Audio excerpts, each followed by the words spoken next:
I remember actually waking up in early January and thinking to myself in 2019, what have I done? Like, I really mean it. I thought to myself, I made a huge mistake. We've come here, we have $9,000 as a church. We didn't raise enough money, which is another mistake I can talk about later, which was a huge mistake. And we don't know anyone in Toronto. All my wife's friends are in Waterloo. I have never in my life prayed so much that month as I did there. Hello, everyone, and welcome to the Sowers Podcast. My name is Matt Naismith, and I am your host. This podcast features stories of Canadian church planters and leaders who are influencing kingdom movement and impacting their communities. Whether you're a church planter, pastor in a church, part of a church planting team, or someone just wanting to learn more, we pray you get inspired to become a sower in the places where you live, work, learn, and play. We pray this is a blessing to you, and if it is, we would ask you to share links to episodes, subscribe on whatever platform you are using. With that, let's get to our next conversation.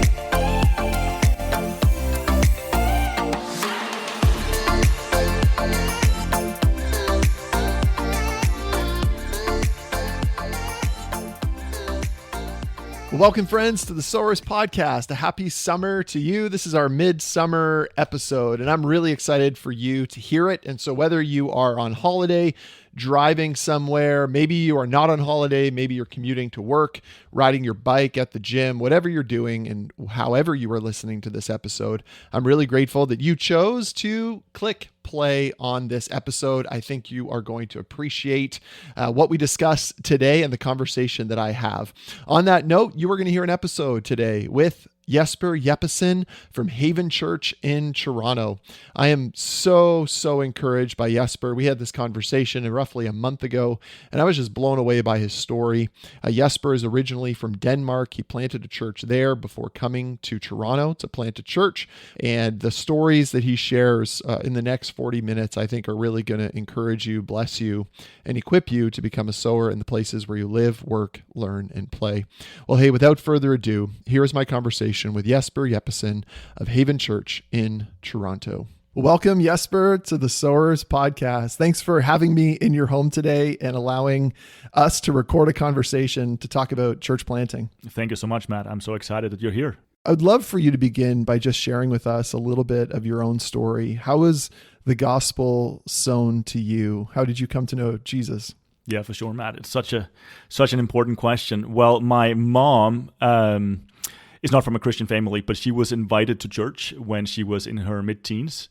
And she was from a small town, but invited to church. And there she accepted the gospel. And a couple of years later, she met my dad in that church. And it's one of those rural churches with not a lot of options. So she went with my dad in that, which I'm sure he's very grateful for. And so early on in my life, like this was a Christian family. My parents were very involved in church as volunteers. My mom was part of kids ministry and did a lot there. And my dad, who is an electrician, did a lot of maintenance work around the building. So that meant that they were actually very involved in church. And so church was a big part of my early life. However, faith was not something that at that point was personal to me yet. It was just something that we did as a family.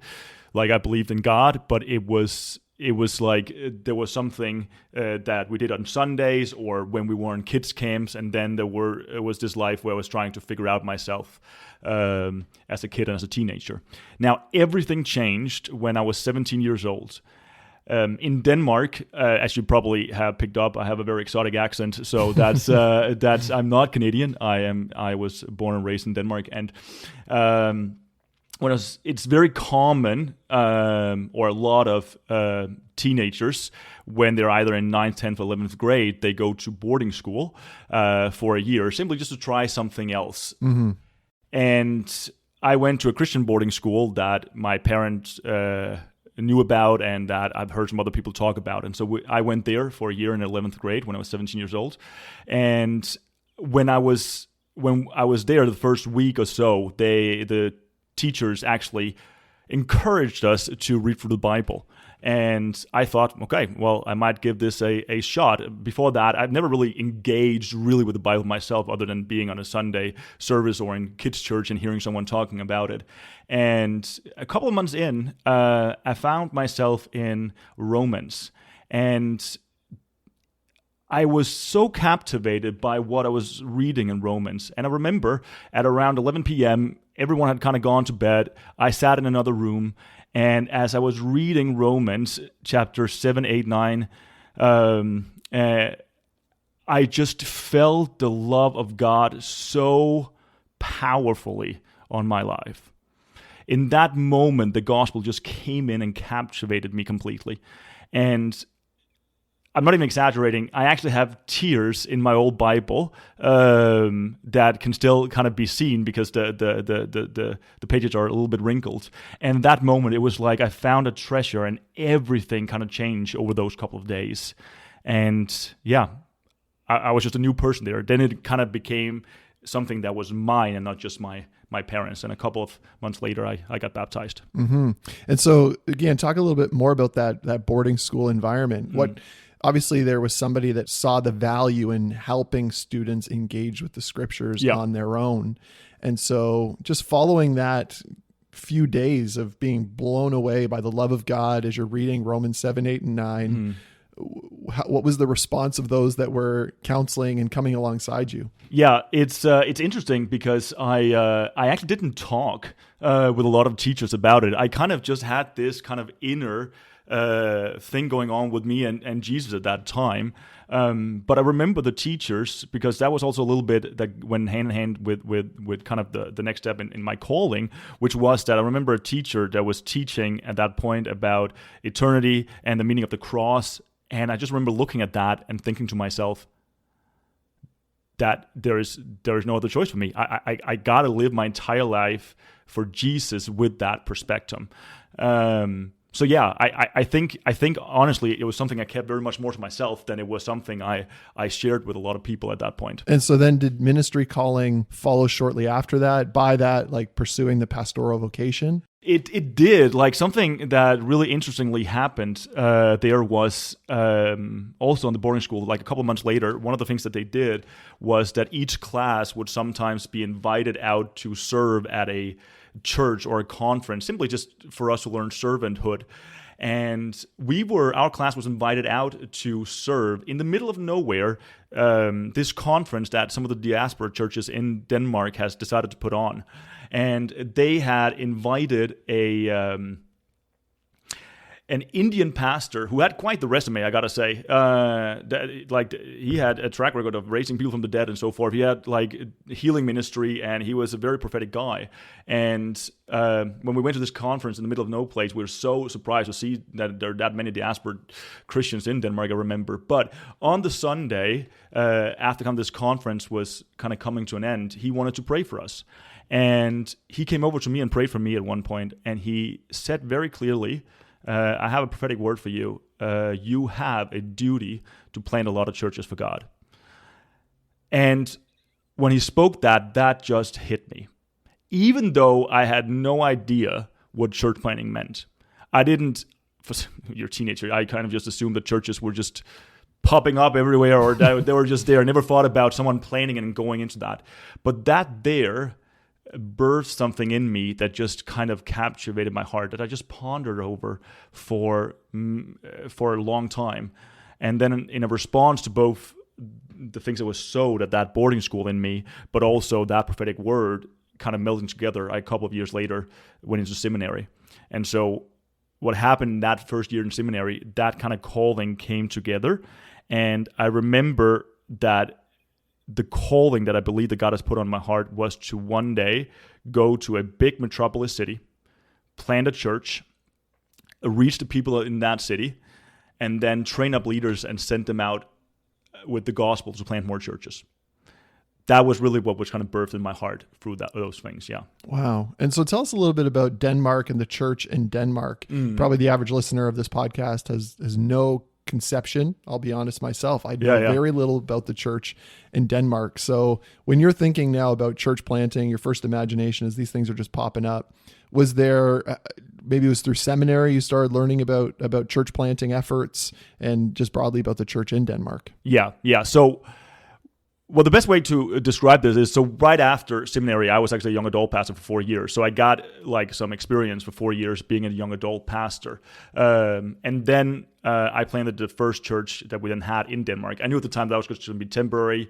I knew that one day God was going to call me on to something else, but this was at least where we started. That church would also call Haven in the same way that we planted Haven Toronto here. And the Danish culture, the best way to explain the Danish culture is, the Danish culture is very secular. Now, the city that we planted in had a church attendance. So the most pessimistic said we have 0.9% going to church on a Sunday, and the most optimistic said 2%. So we are in a very low church attendance in Denmark overall. However, and this is where it's a little bit different from Canada, a lot of European, especially Western European countries, has a deep, rich history with Christianity. So almost every Dane would have read Søren Kierkegaard at one point, in the same way every kind of French person would have some kind of understanding of John Calvin, or a German person about Martin Luther. So we have a state church, so they have a really, really, when they think about Christianity, they think of it more of something that's a traditional thing or a cultural thing, but not as a thing of, hey, there is a God who sent his son to die for you. For most Danes, I think the best way to explain it is when you kind of explain the gospel in that way to them, there's no difference than if you as a Christian were to walk downtown Toronto or wherever you live, and you were walking and you met someone who believed in Hare Krishna and he is trying to convince you about that. It's like, yeah, that's fine, good for you, I'll do my thing here. So I have a very secular culture in Denmark like that, yeah. Mm-hmm. So tell us some of the lessons of your first church plant in Denmark. Yeah, for sure. I think one of the things that came to mind is really when I think about the first church plant I did, I remember 2 years in thinking, I could write a book right now about the 100 things you shouldn't do in a church plant. I made so many mistakes. The fact that this church is still going today is much more about God's grace than mine. I guarantee you that. So a lot of things come to mind when you ask that. But two things that kind of stand out is, the first thing is, one of the things that I deeply regret is being a very person that really is very missional focused is when we kind of started this church, I was 25 at the time. A lot of people in the church, therefore, were in their 20s. And I was really focused on the missional part of reaching unchurched people, that I think I downplayed spiritual formation. And I think in doing that, some things started coming up with time, of things that was just immature, spiritual, unhealthy, and where I think we could have a different or more healthy outcome if we had focused much more on spiritual formation in that process. So that's one. The second thing, which is a much more practical thing, but I think a lot of pastors can probably relate to, is when we started this church, one of the biggest mistakes that I made was I made a mess of our governance structure. Mm-hmm. I listened to some wrong voices in that, and so the way that we put up checks and balances in that process were fairly problematic, which meant that the way that we had set up our entire elder board, we had some kind of like external advisors. They actually recommended me and them that we change everything out the first year. And suddenly I learned and experienced what does it mean when you put up the wrong governance part. And I know that is not, it doesn't sound like the most spiritual thing that I've learned, but going into the church planting in Toronto, for me, that was one of the most important things that I had in mind. Hey, I could not make that mistake again. Yeah, that was kind of two things that came to mind. So jump with me to that. You're calling then to Toronto. You'd had this word shared with you at one point about a metropolis city, raising up leaders, sending out church planters. As you said, maybe you knew with the first church plant in Denmark that wasn't sort of the end as far as that being the metropolis city. So at what point did Toronto, Canada, being a Dane, start to be impressed upon your heart? Yeah, it's very, very interesting. And the story here is taking a little bit of an interesting turn. So my best friend studied in Singapore. And you were thinking, where am I going with this? But I'll get there. Started in Singapore, and his sister was going to a Bible college in Australia. And so he went down there, visited his sister, and there he met an American girl. They got engaged, and they were going to get married in Tennessee. and he asked me if I wanted to do the wedding, and I said yes. And his bride, one of her best friends, is now my wife, and she was a bridesmaid, and she is from Waterloo, Canada. And so we actually met at that wedding. And a lot of people at that wedding ended up saying, you guys, you really need to start connecting together. And you two would really be perfect for each other. And I just thought to myself, there's no way that I'm going to start doing a long distance relationship. But not long after that, it's very interesting. I've never experienced that before. I actually felt something in my heart that was like, you should try to reach out to this girl. So I did. And we started this, we started talking online, and very shortly I went to Sydney, Australia some months later. And this was just around the same time we started the church in Denmark, and we started dating. Not long into our dating relationship, I made it very clear that I believe that the mandate on my life is to plant churches, and I wanted to go to a city, I wanted to live there. And she was very adamant, living in Sydney, that she actually did not want to go back to Canada. When she was in Sydney, though, she had a friend that was from Toronto, and that told her that all his friends are losing their faith in Toronto. Like, all of them are just falling away, and he's going back to Toronto soon, and he's really worried. And my wife has a little bit more of a prophetic side to her than I do. And she called me, and she said, I think we might be called to go to Toronto to plant a church. And now, at that point, obviously you're in a dating relationship. Yeah. Are you engaged at that point? No. We were still thinking very seriously. Like, we felt like this was what it was going to go. So this was still like in the future. But we also wanted to know that since we were doing a long distance relationship, we kind of had to be intentional about, hey, one day we were going to be at a certain place where we would be married, and where would that go? So she kind of said that at that point. And I still just started the church in Denmark, so it's still like this was back in 2016, early 16. And I just remember when she said that I thought to myself, there is no way that I'm ever going to go to Toronto. I didn't say that to her. I was in Toronto back in 2008 visiting in the month of February. And it was cold, it was dark, it was gray. And I remember thinking to myself, didn't they have a revival in the mid-90s? I'm fairly certain that Toronto is doing well. They don't need a church planter, and they don't need a church to come, because I wanted to go to a place that was really needed. And in that process, then I said, you know what, I'm going to pray about it. And it was interesting, as I prayed about it, I just experienced kind of the Holy Spirit kind of turning my heart. And that was also that summer when I visited her family for the first time in Waterloo, and we decided to just go in to Toronto. And when I went to Toronto, I felt like I saw the city that I always dreamed of going to. It was multicultural. There's so many opportunities here. And to my surprise, I actually had a very, very low church attendance and very, very few churches thriving. And so in that process, it just became clear that this was the place to go. And from there, God just kept opening doors. And I told my own leadership team back in Denmark, hey, I think I'm called to this. And I think they were very excited to get rid of me. So they were like, let's support you in this. We are behind you. And so we kind of started in 2017 taking those steps as a church there. And then in 2018, we announced it to the church. The same year, me and my wife got married. We were dating. I wouldn't recommend this, by the way. Married for 4 months. And then we moved to Toronto, Canada to start. So what month and what year did you land and move into an apartment in Toronto? We landed December 2018. So the end of that, we landed in Toronto. We moved into a basement. And so how did you start? Yeah, that's a great question. Now there's many ways that you can start a church. Now the way that we went about it was, I remember actually waking up in early January and thinking to myself in 2019, what have I done? Like, I really mean it. I thought to myself, I made a huge mistake. We've come here. We have $9,000 as a church. We didn't raise enough money, which is another mistake I can talk about later, which was a huge mistake. And we don't know anyone in Toronto. All my wife's friends are in Waterloo. I have never in my life prayed so much that month as I did there. And the way that we did it was, we decided to set up an interest night in the month of February at University of Toronto, and trying really to just get it out on social media and all the platforms, and then trying to meet a friend of a friend of a friend of a friend to figure out who would be interested in starting a church with us.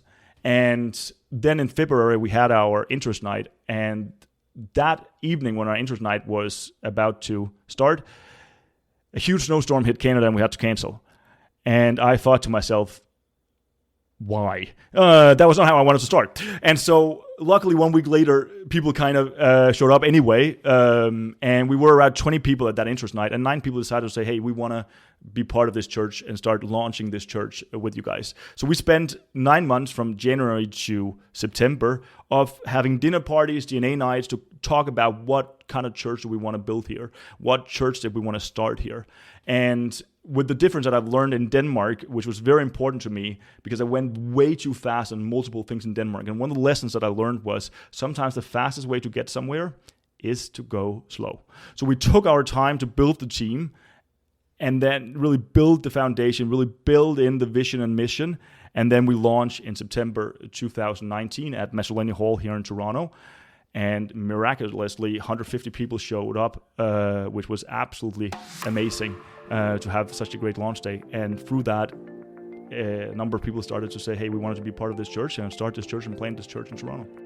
Friends, we'll get back to my interview with Jesper in just a moment. Prior to that, however, I want to let you know more about Haven Church. At Haven Church, they desire authentic community where you can come as you are. Together, they're striving to become the church that God wants them to be, a church where there is gospel-centered teaching and loving, authentic friendships. A church where they get to know God and grow in their relationships with Jesus while always engaging in compassionate care for those who are in need. If you've been encouraged by this conversation with Jesper and the story of Haven Church, Haven is still in need of financial support. And so you can visit haven-toronto.ca. Once again, that's haven-toronto.ca. Go to the top of their website and click on Give. Once again, if you've been encouraged by this conversation with Jesper and want to get behind him and Haven Church, you can go to haven-toronto.ca to learn more and to give.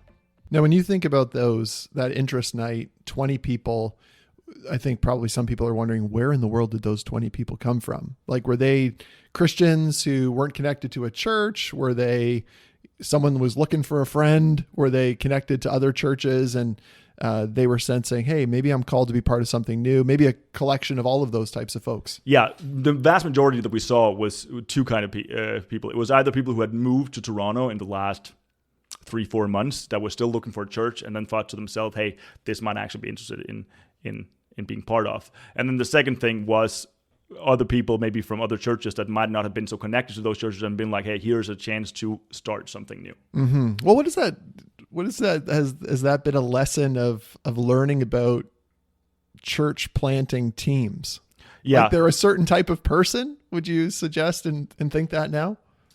No, I would say that this is not the primary way I would recommend anyone to plant. Right. It's not. Like the best way is to start with a team that already kind of knows you and kind of can supplement for your shortcomings as well.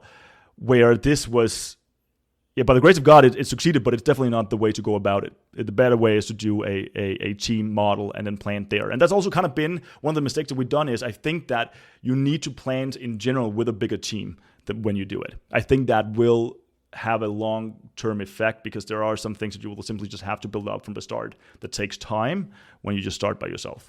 I'm wondering if you could speak to cultural similarities between Toronto and where you were in Denmark. I have to imagine, like my hypothesis would be that there were a number of things that prepared you well coming from Denmark and the secularity for a city like Toronto. Yes. Yeah, I absolutely think so. And I think that there is both some interesting overlaps, but there are also some interesting differences.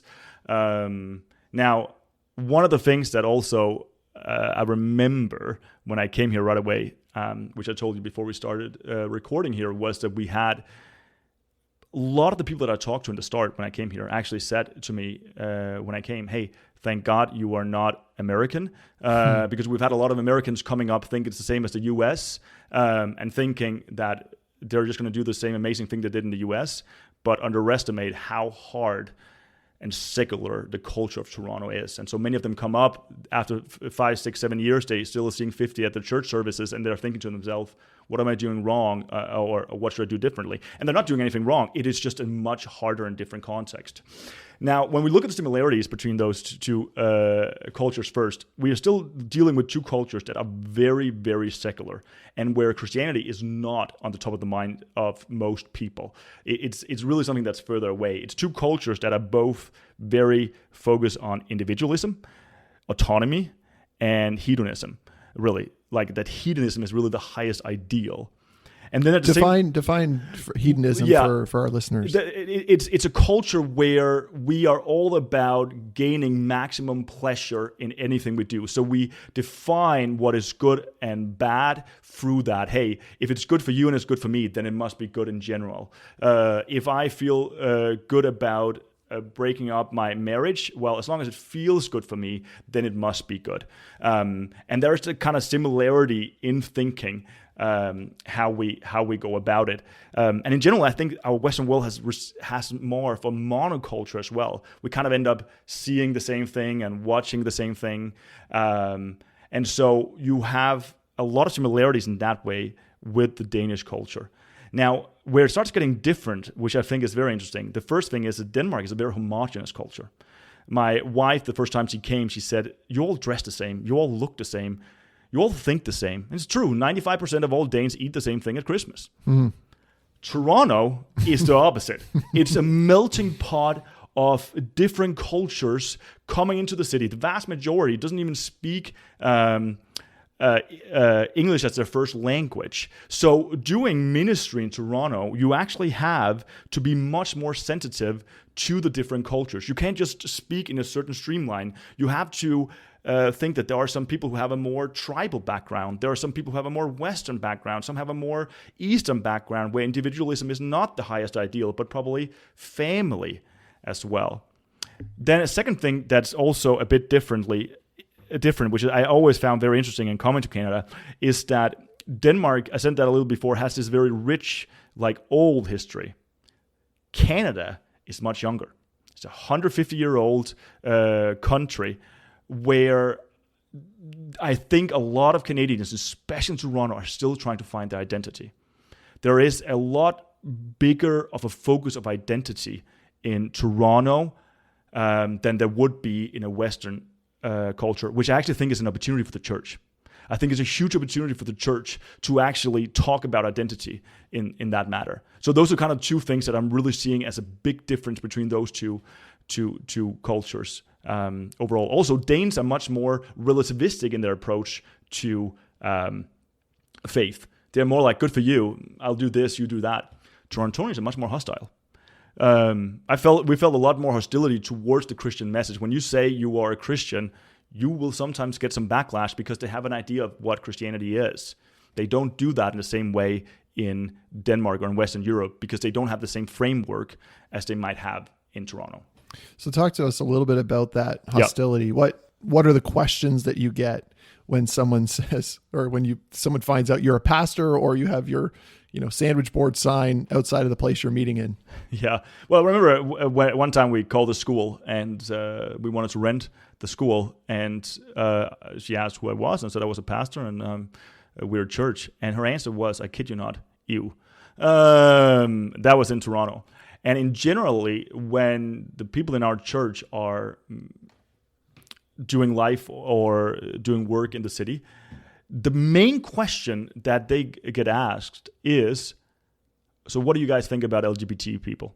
What do you think about this aspect of sexuality? That is always the main question. Not always, but it's primarily the main question that people get asked. And so how have you responded to that question? How are you discipling the people in your church to respond when they're receiving these questions? Yeah, I think that's a really important question. Well, really what we try to do is we try to say to people, don't, when you meet someone that asks that question, tell them that it's not the first and most important question. The first and most important question is, what do you think about Jesus? Then you can always come to those secondary things afterwards. Because if people are just thinking about, this is what Christians think about their view on sexuality, then it's so much in contrast with culture that often you're just going to push them away. Where I think that if you start with Jesus and help them see who he is, that he is beautiful, he is good, he is true, and he's actually the best story that you can ever imagine, well, then let's deal with that other thing later.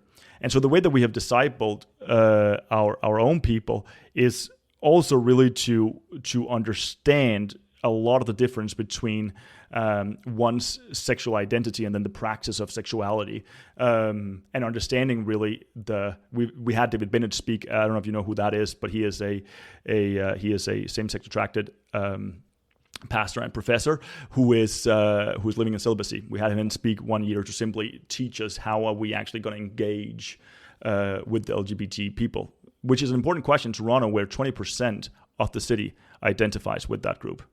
How have you found, as you think about the life of Haven Church in Toronto, I certainly found that as we were responding and pastoring to questions around sexuality, that we had to think through how are we going to be a church that's not just for the nuclear traditional family, but also for single people. So talk to us about the life of Haven Church and how you are recognizing it's more front of mind. I would just say, like, for us, it was more front of mind. How are you including singles in the life of the church? Yeah. And that's such a good question. It's a little easier for us because 80% of our church are singles or not married yet. So you have already a large single demographic. But we were very aware of this because if the call of Jesus is for someone who is same-sex attracted, the discipleship road is abstinence and therefore celibacy, then you need to make sure that they come into a community where there's not any form of idolatry that is so family-centric. As you said before, there's so many family ministries and so forth. So we do our very, very best in trying to build a community where no matter if you're married or you're single, we do life together. And so that's something that we press on a lot, we talk about a lot, and we try to create a framework for. Because if you don't create that space, then that will end up being a problem. I saw that Church of New York City with John Tyson, and we would love to do that one day, actually has a forum once a month where all the people who might be same-sex attracted in their church meet to talk about that and have a special community together as well. I'm now thinking back. So September 2019, you have this launch service, 150 people are there. Yeah. You know, we fast forward, 6 or 7 months from there, Yeah. and the COVID pandemic hits. Toronto, of any city of similar or size, is the city in the world that is shut down more than any other city. What was the impact of COVID-19 upon the life of Haven Church? Very hard, really hard. The 2 years of COVID, it was 14 months where we didn't have a service, and it was 10 months, which was, well, it was a service with a distance. It wasn't really a service. Everyone had their masks on and followed all the protocols. But it was really hard. Not only hard for me as a pastor, it was probably the hardest 2 years I've ever had in ministry. Simply because it just felt like the dreams that you had were just either being put on hold and you didn't really know what would come out of it. And really those 2 years for us as a church, because you're 6 months after launch, you barely have a community that's really tight-knit yet. It was really all about just focusing on keeping this together so that when the pandemic would hit, then we could do A, B, and C. Because it was very hard in that season to really focus on doing missions, and we saw all these big churches doing, this is a perfect time to do missions. And I was just thinking to myself, look, our entire church is hurting. They have personal crisis. They're struggling with mental health. They're struggling with these things. They barely have the energy to do anything else. It was a really hard time. And then coming out of it again and feeling like you had to start up again, that was hard, because you didn't, like, almost all the people that was there before had moved away to other places. And so you started with suddenly also a much smaller group, but you also started felt like you started over again with people. So that was really hard for us. Mm-hmm. So fast forward then, coming out of COVID, you're thinking about your A, B, and C's, what we're going to do next. You talked to us earlier about one of the lessons from your plant in Denmark is emphasizing spiritual formation. So talk to us now about some of those lessons that you've learned in the past, the things you're learning now, and the things you anticipate that you may need to learn in the future. Yeah. And this was something actually that I wanted to do something about as soon as we kind of came out of the pandemic. I didn't want to do the same thing again, go so fast and just trying to focus on unchurched people that I would forget really about the spiritual health of the people in the church. So Dallas Willard, he asked this question at one point. He said, every time I go to church, I ask them two questions. Do you have a plan for the discipleship? And is it working? And I try to have that in mind. And what we did was we came up with a discipleship plan where we said, if Jesus were to live in Toronto, what would be 10 spiritual practices that he would do if he lived in Toronto? And then we kind of put those 10 up and said to ourselves, okay, we need to teach to these busy Torontonians how to practice these 10 things. And they were as simple as attending church on a Sunday, be part of a group, give financially to the church, do justice, do missions, silence and solitude, and Sabbath, and so forth. And in that, teach them to do these 10 habits, because we become a habit. So that was really the way that we wanted to go. And so we did a whole series on that. We're trying to bring that into our groups and our communication and what we do. And the two hardest things in doing that is, first of all, the fact that this city here is so busy. I thought I had a great work ethic until I moved to Toronto and found out that compared to these people in my church, I am fairly lazy.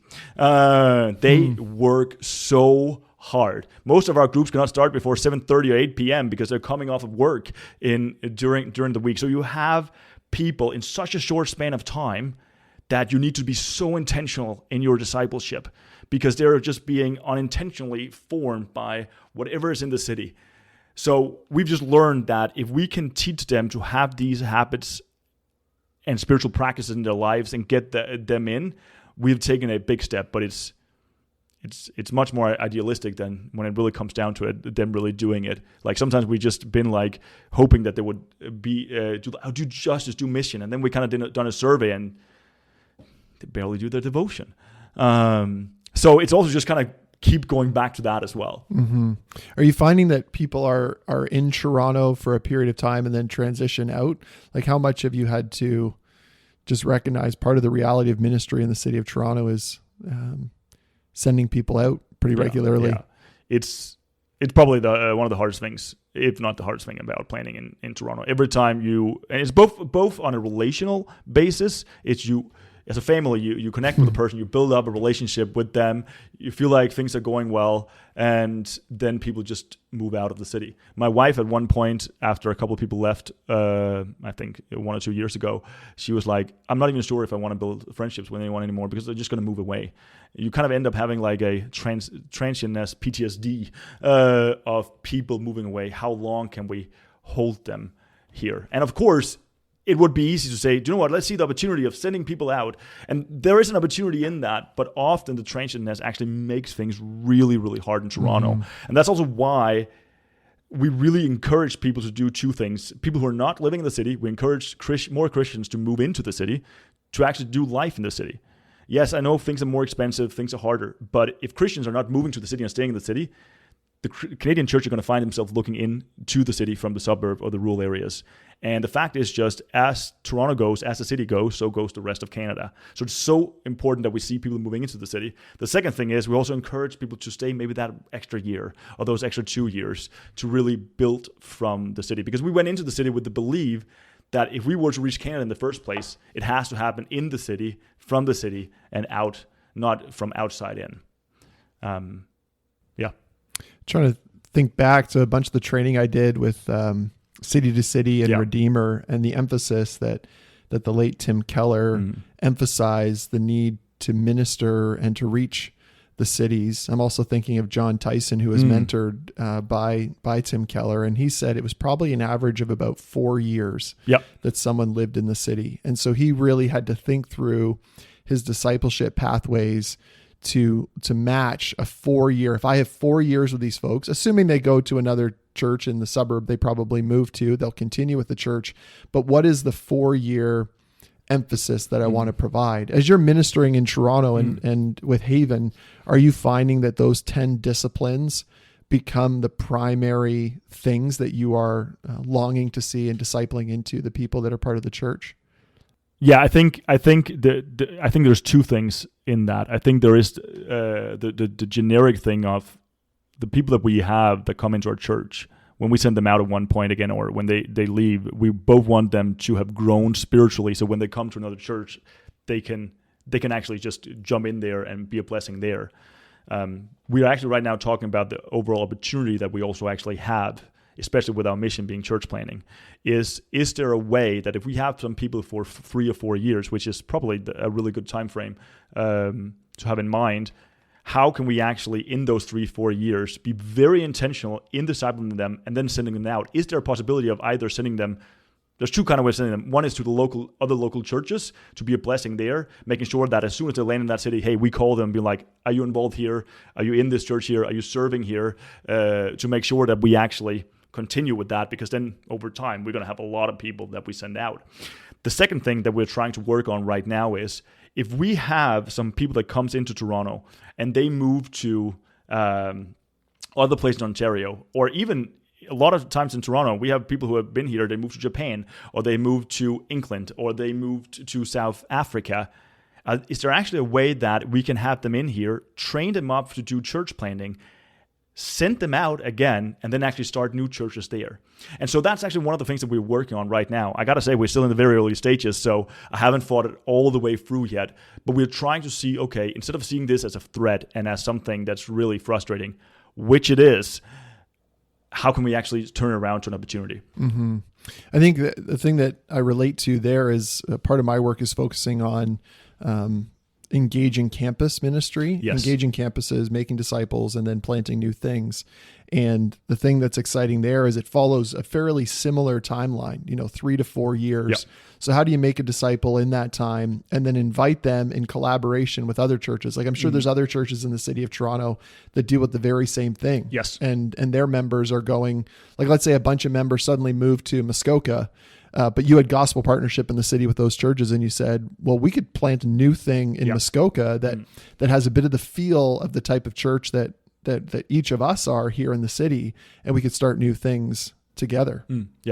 Yeah, and that is also one of the things that we actually have been talking about at one point. Maybe if we don't have enough manpower in order to start our own church, maybe actually there is some gospel partnership that can be done with sending people out. Mm-hmm. So I think that's absolutely true. And I actually think campus ministry, or the connection to U of T and some of the other campuses in the city, can bring a lot of opportunities with that. Mm-hmm. I think one of my big mistakes so far also here has been coming out of COVID, kind of building that up again.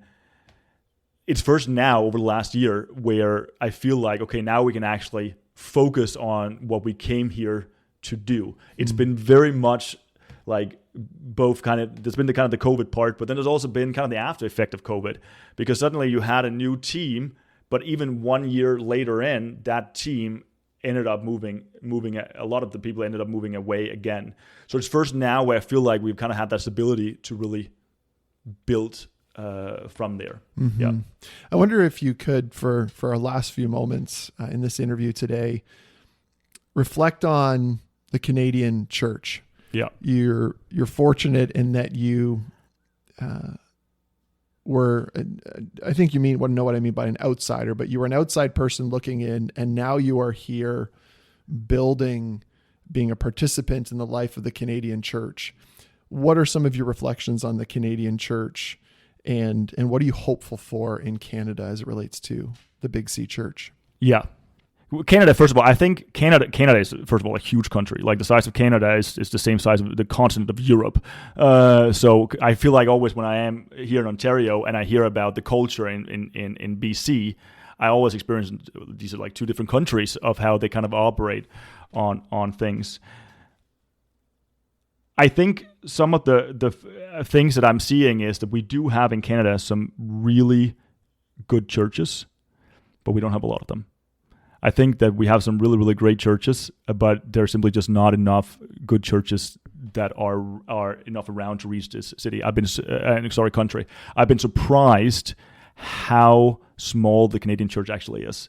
Like sometimes when coming into church and you would just see a new person coming to church, you're like, oh yeah, I know this person, or we know each other from there or there or there. The church in Denmark is really small as well. So I just always imagined that Canada was kind of somewhere between the US and Denmark. I also have found that Canadians compared to Americans, and I want to say this, I emphasize this by saying I love Canada and I love Canadians. Canadians can be generally more negative.